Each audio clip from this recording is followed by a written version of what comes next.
Hey everyone, Military Gun Guy here. I wanted to do a video on how not to build an AK-47. This is completely torn apart. I basically started the video at the end of this D-mill. I bought this on Gunbroker.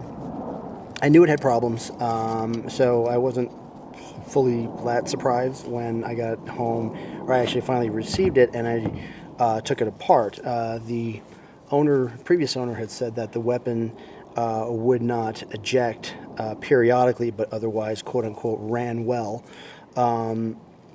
Basically, once I started looking at some stuff, I realized just how bad a condition this weapon was. A couple of things right off the bat. You can see here where the rivets have been, looks like they've been tack welded. They tack welded them, and I don't know what the hell they were thinking. Actually, all the rivets on this thing are pretty much fucking garbage, with the exception of the center support, which looks like they might have had done. I'm not 100% sure. One of the other issues is that the barrel pin in this looks like they drilled it and screwed it up. So what they did is that they tried to actually stake it. You might be able to see some of the stake marks there. So they put the barrel pin in and then they hit it to try to keep it in. Surprisingly, actually, it came out decently. Actually, it was kind of hard to get it out. So that means that at least they got the barrel pin tight. I was hoping to. I knew that the receiver was junk. My FFL had done a video on Instagram where he showed where basically the trigger was going back and forth from side to side, which obviously is not good. What we determined was that this weapon had not been heat treated. The receiver had not been heat treated at all, namely these holes. And so over time, when this thing was being shot, that it was actually enlarging the trigger hole. You could actually egging the trigger hole.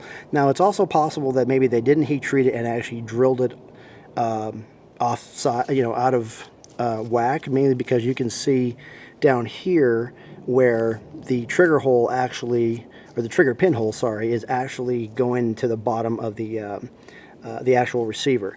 I demilled it. I pulled the rear trunnion. It wasn't that great.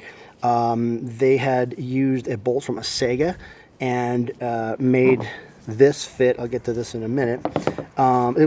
It was a Franken gun by every sense of the word. Again, the rivets on apparently this is a Sega trigger guard as well.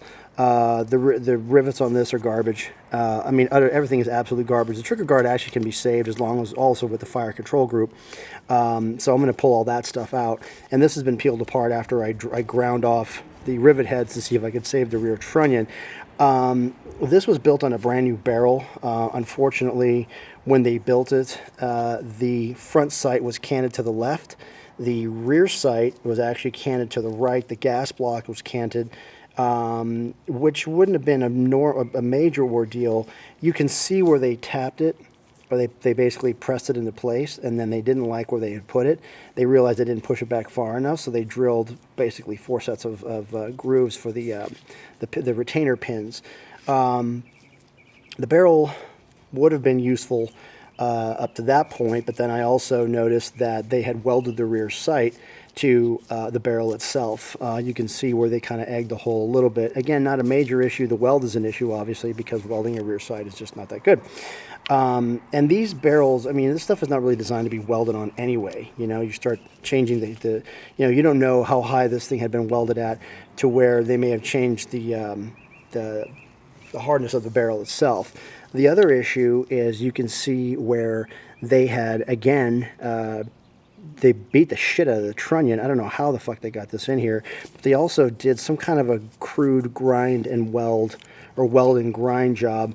So unfortunately, the only thing I could really salvage from this was the front gas, the gas block, which wasn't terrible, the front sight, the cover, the wood, etc.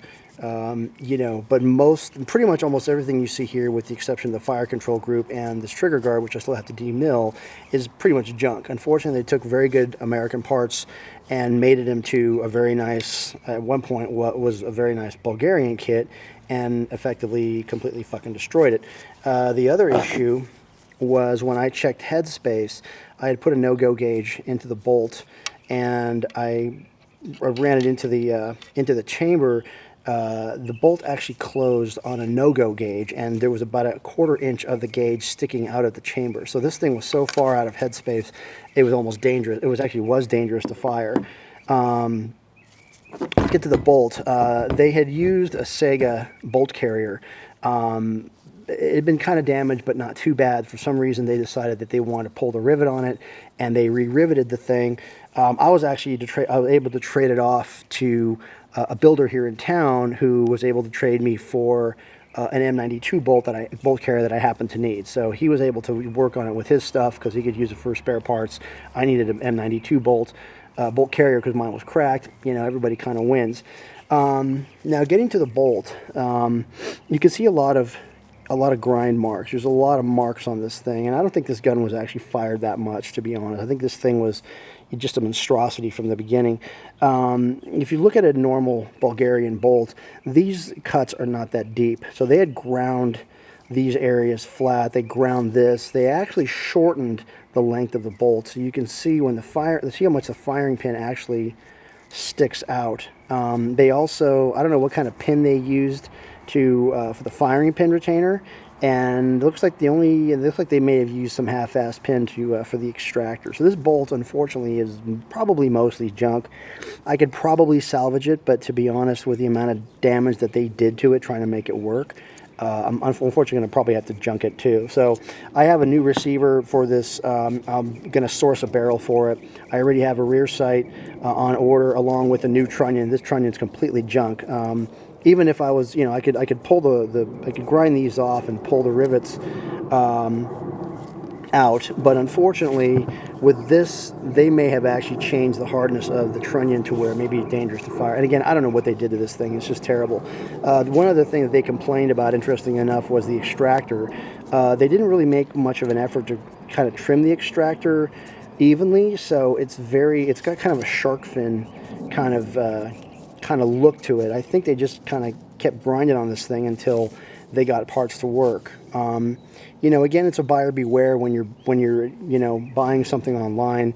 I didn't pay that much money for this, so I kind of, you know, and I knew it had problems to begin with. It was actually a decent deal, but now that I'm gonna have to replace so many parts, I figured at the very least I could salvage, you know, the barrel and all the components. But you know, but in reality, by the time I'm done buying other parts for this, I'm only going to save maybe $50 to $75 under the cost of an actually existing kit, you know, and assemble. Oh, by the way, I've been working on AKs as well as far as building and whatnot, so if you haven't figured that out already. So this thing, like I said, is pretty much a total loss. I can probably salvage the rear sight, but I don't even know why. It's pretty much just, I'm going to cut it up and smash it up, and then once I take these two parts out and just throw it away.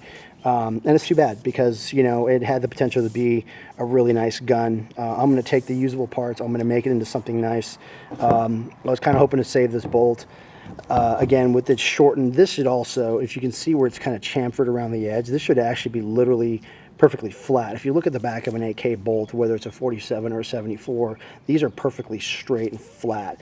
Again, I don't know what this guy was thinking.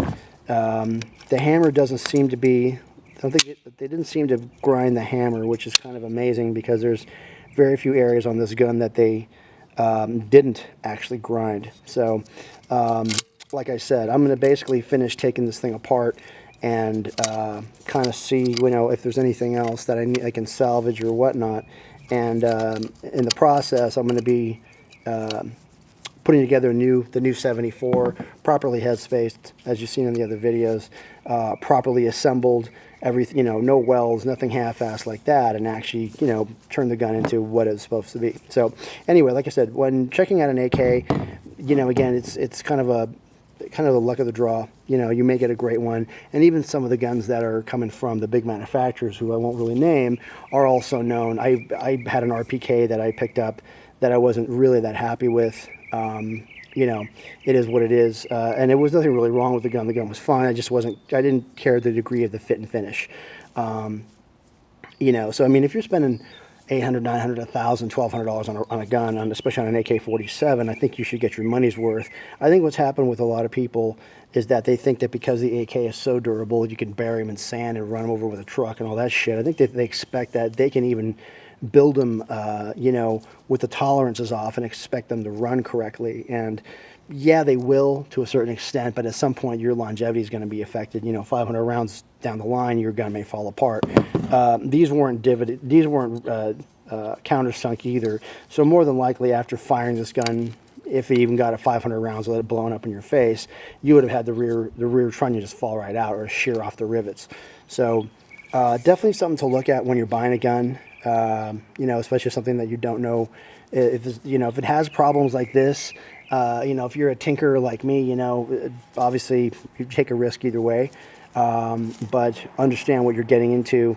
You know, I'm going to end up spending more on this gun than I wanted to. Yeah, I could part it out and call it a day, but I actually like, you know, as you know me, taking, you know, the worst of the worst and trying to bring them back. So anyway, that's the AK Bulgarian AK-74 and 545 by 39.